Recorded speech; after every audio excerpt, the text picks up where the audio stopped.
How much do doctors make and how do doctors get paid?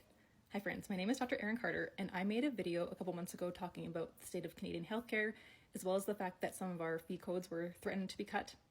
And that video ended up going very viral. And I do thank you all for your support and your love. But it's become very clear by talking to many of you and reading through the comments that most people actually have no idea how doctors get paid and have no idea how much money we're actually making. And many people think we're making a lot more than we are. So I thought I would just do a video and talk more about it. So for those of you that don't know, I work in Canada. So this is speaking mainly to the way that doctors get paid in Canada. And the vast majority of us are paid on what's called a fee-for-service model. And healthcare is under provincial jurisdiction. And so basically each provincial health body decides what doctors are allowed to charge money for and how much we're allowed to charge.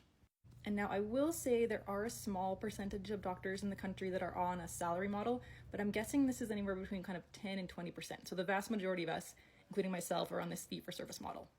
And now what's tricky about this model is the fees vary specialty to specialty, and there's also a lot of things that we have to do as doctors that there is no fee for, so that we have no way of getting paid for. So even though we're kind of considered independent contractors, we don't actually work like typical contractors do, where they set the rate, the contractor set the rate. Basically the government sets a rate and then we just have to go with it. But I wanted to just give you some examples of the things that we do get paid for or there is a fee for, and some of the things that we cannot get paid to do. For example, if you come and see me in my office as a patient, either as a new patient or a follow-up, I can get paid for that visit. Now, one thing you might find interesting is that we get paid very differently between new patients and follow-up patients. I get paid a lot more to see a new patient compared to a follow-up appointment. So say I see you as a new patient and that visit takes an hour, which is kind of typical for my practice. The fee that I get to get billed or get charged for that visit is substantially higher than if I happen to see you for a full hour for a follow-up. Now, it's rare that we actually spend an hour seeing a patient for follow-up, but it does happen sometimes.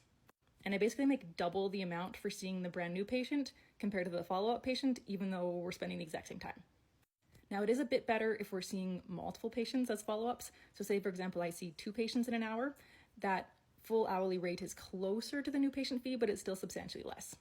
So that is why you will see doctors trying to see as many patients as possible. It's basically because we get paid per patient.